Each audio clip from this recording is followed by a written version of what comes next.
Praise the lord. ఈ దినం కృపావార్త సమయానికి మీకందరికీ స్వాగతం. ఈ నూతన దిన శుభములు మనకందరికీ కలుగునుగాక. గడిచిన మాసం అంతా కూడా దేవుడు మనల్ని కాపాడి మరొక నూతన మాసంలోనికి మనల్ని ప్రవేశపెట్టినందుకు ఆ దేవాది దేవునికి వందనములు. ఈ దినం దేవుడు మనకిచ్చిన కృపావార్త జకర్యా గ్రంథము 4వ అధ్యాయము 10వ వచనము. కార్యములు అల్పములై ఉన్న కాలంను తృణీకరించిన వాడు ఎవడు?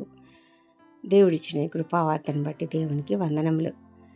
ఈ మాటలు రాసినటువంటి ప్రవక్త జకర్యా ప్రవక్త.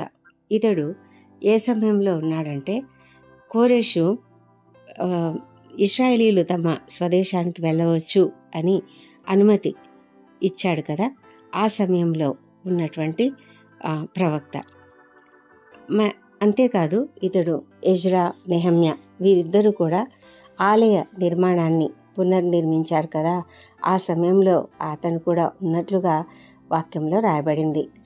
మరి ఈ ప్రవక్త, అతను కేవలం ప్రవక్త మాత్రమే కాదు, అతడు యాజకుడు. ఎందుకంటే అతడు లేవీయుడు.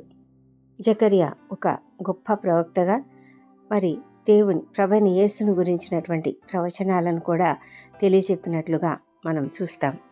ఒక గొప్ప వ్యక్తి ఏం చెప్పాడంటే, దేవుని యొక్క కొన్ని అద్భుత కార్యాలు చాలా చిన్నవిగా ఉంటాయి అని.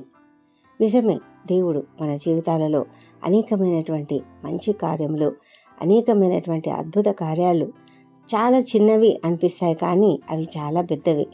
అంటే అది జరిగి ఉండకపోతే మన జీవితం ఏమైపోయేదో అన్నంత స్థితిలో ఉన్న సమయంలో ఒక చిన్న అద్భుతమే, కానీ ఆ చిన్న అద్భుతాలు దేవుడు చేశాడు. దేవుడు అద్భుత కార్యాలను చేస్తాడు. చిన్న అద్భుతం చేస్తాడు, పెద్ద అద్భుతం చేస్తాడు. మనం అనుకుంటాం కొన్ని చాలా చిన్న అద్భుతాలు ఇవి అని అనుకుంటాం. జకర్యా ప్రవక్త ద్వారా జెరుబ్బాబెలు అనే వ్యక్తి ఒక మెసేజ్ని దేవుడి నుంచి పొందుకున్నాడు. దేవుడు అతనికి ఒక సందేశంను ఇచ్చాడు. ఏంటి ఆ సందేశం అంటే, యెరూషలేమును తిరిగి పునర్నిర్మించాలి అని. బబులోన్లో చాలామంది చెరపట్టబడిపోయారు కదా. దేవుడు ఇశ్రాయేలీలు చేసినటువంటి అవిధేయత పనులను, తిరుగుబాటు తనాన్ని సహించలేక వాళ్ళను శిక్షించడం కోసం అనేక మందిని చెరలోకి పంపించాడు. ఆ విధంగా ఆ చెరలో ఉన్నటువంటి వారు చాలా నెమ్మదిగా ముందుకు సాగుతూ ఉన్నారు. వారు నెమ్మదిగా పెరుగుతూ ఉన్నారు.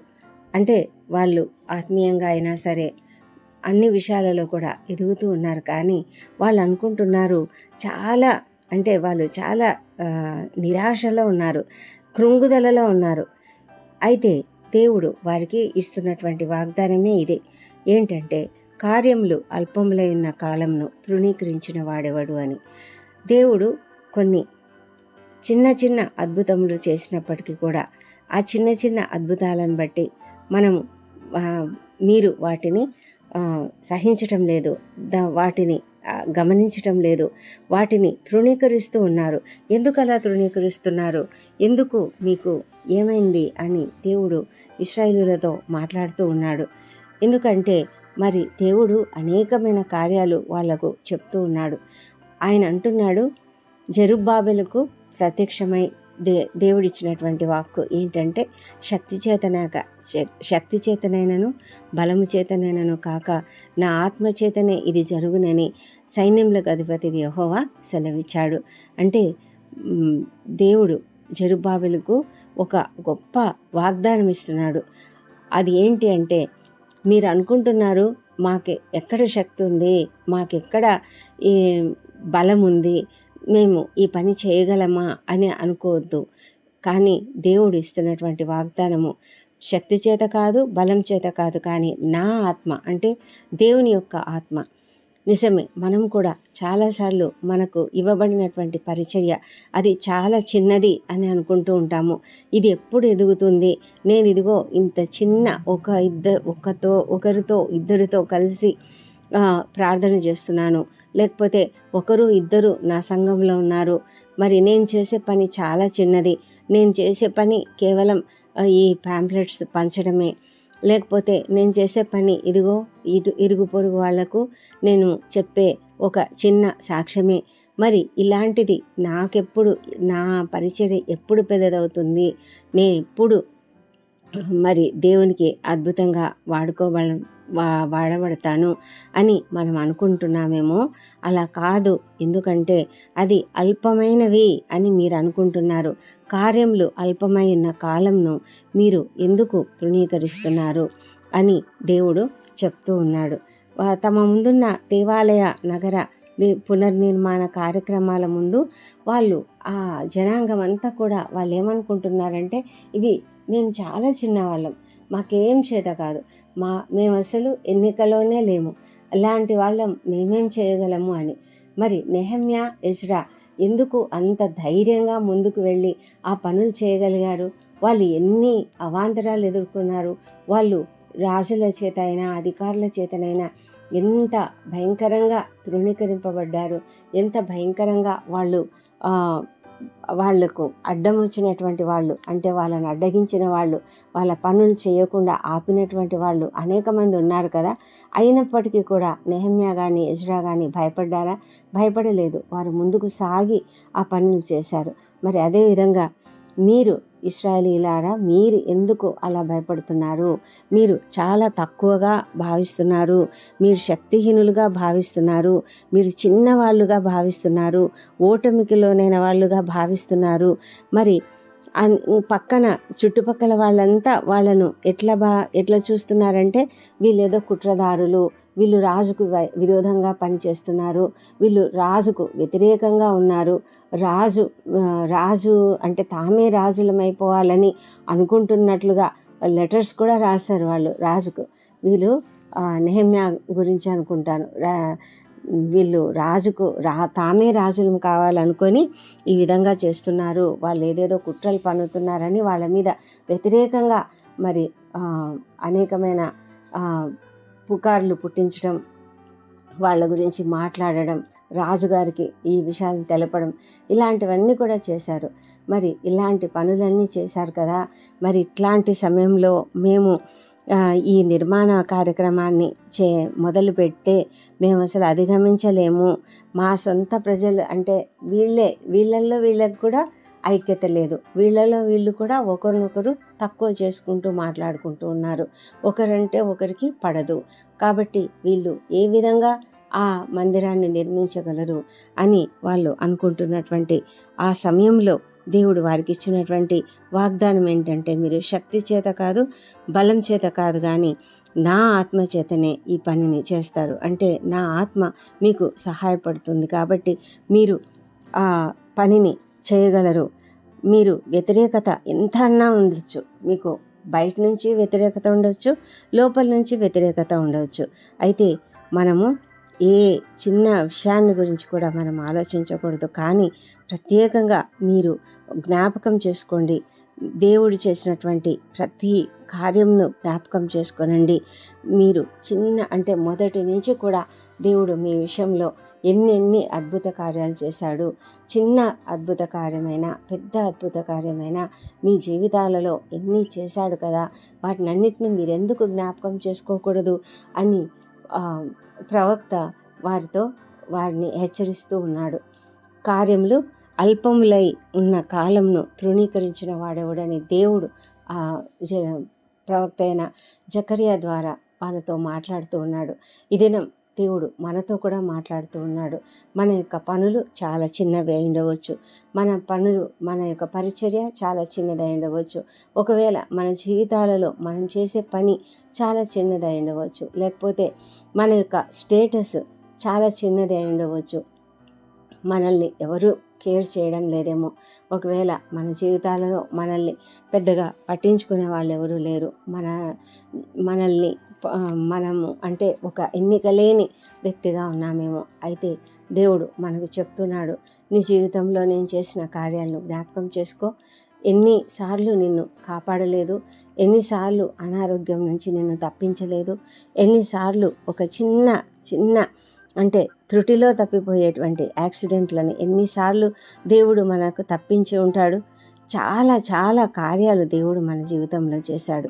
ఆయన తన యొక్క తన యొక్క ఆశలు అంటే దేవునికి మన పట్ల ఉన్న ప్రణాళికలన్నింటినీ కూడా నెరవేర్చడానికి ఆయన ఎంతో మన గురించి ఎంతో శ్రద్ధ తీసుకుంటాడు. ఆయన చాలా చిన్న ప్రమాదం నుంచి తప్పిస్తూ చిన్న విషయాలలో సహాయం చేస్తూ మనకు దేవుడు సహాయం చేస్తూ ఉన్నాడు. మనము ఒక్కొక్కసారి చాలా నిరాశ పడిపోతాము, చాలా కృంగిపోతాము. ఏంటి నా పరిస్థితి, ఇదిగో నాకు ఇట్లా అనారోగ్యం వచ్చింది, ఏంటి నా పరిస్థితి, లేకపోతే నాకు ప్రమోషన్ రావడం లేదు, మరి నా అధికారులు నా పట్ల వ్యతిరేకంగా ఉన్నారు, నన్ను అణిచివేసే స్థితిలో ఉన్నారు, నా కొలీగ్స్ మధ్య నాకు ఎలాంటి గౌరవం లేదు, నా కొలీగ్స్ నన్ను తృణీకరిస్తూ ఉన్నారు, నాకేం సహాయం చేయడం లేదు, నా విషయంలో ఏం పట్టించుకోవడం లేదు అని ఈ విధంగా మనము అనుకుంటూ ఉన్నప్పటికీ కూడా ఒక చిన్న విషయం ద్వారా కూడా దేవుడు మనకు సహాయం చేయవచ్చు.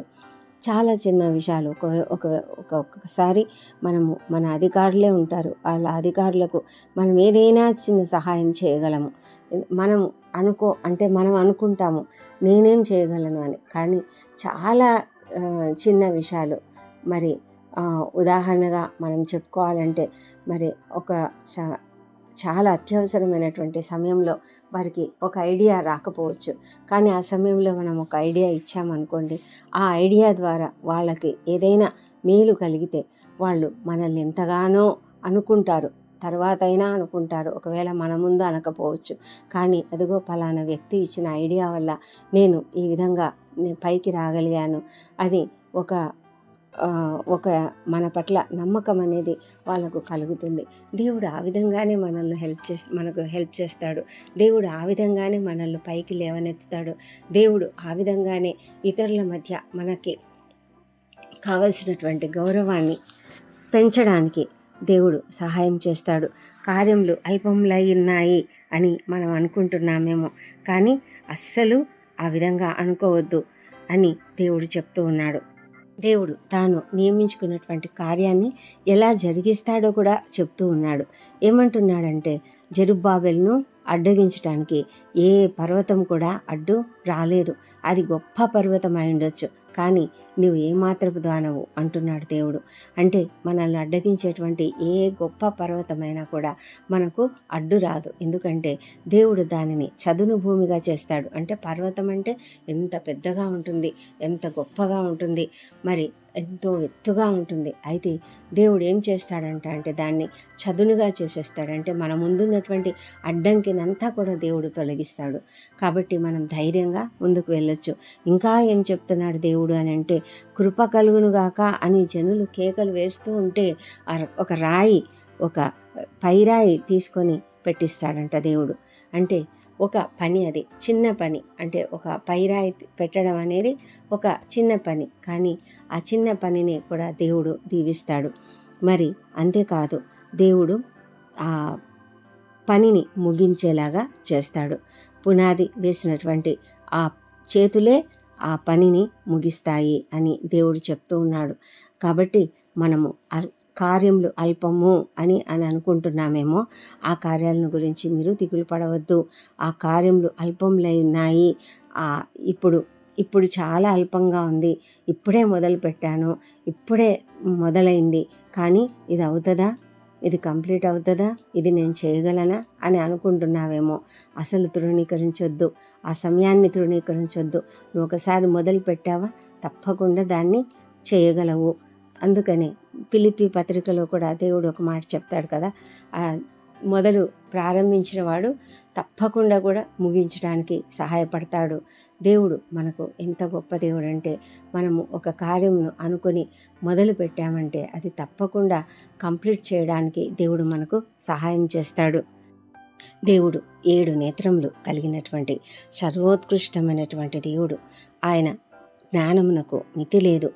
కాబట్టి ఆయన ఆ నేత్రములు చూస్తూ ఉంటాయి. అంటే జెరుబ్బాబెలు చేతిలో గుండు నూలుండుట చూచి సంతోషిస్తాయంట ఆ కన్నులు. అంటే దేవుడు సంతోషిస్తాడు. దేవుని యొక్క నేత్రాలు లోకమంతటా సంచారం చేస్తూ ఉన్నాయి. ఆ దేవుడు ఈ జెరుబ్బాబెలు చేతిలో గుండు నూలు ఉండడం, అంటే గుండు నూలు అంటే ఇల్లు కట్టేదానికి, అంటే ఇప్పుడు మందిరం నిర్మించడానికి అవసరమైనటువంటిది అది అతని చేతిలో ఉండడం చూసి దేవుడు సంతోషిస్తాడు. అంటే దేవుడు ప్రతి ఒక్కరి చేతిలో కూడా మనకు కొన్ని తలాంతులను ఇచ్చి ఉంటున్నాడు. ఆ తలాంతులను మనం వాడుతూ ఉంటే దేవుడు ఎంతగానో సంతోషిస్తాడు. మనము దేవుని మహిమార్థము ప్రతి కార్యాన్ని ఇవ్వబడినటువంటి తలాంతులను దేవుని మహిమ కొరకు వాడాలని దేవుడు ఎంతగానో కోరుతున్నాడు. వాటిని మనం వాడుతూ ఉంటే దేవుడు ఎంతగానో సంతోషిస్తాడు. మోషే చేతిలో కర్ర ఎంత అద్భుతంగా మోషేను వాడుకున్నాడు దేవుడు ఆ కర్ర ద్వారా.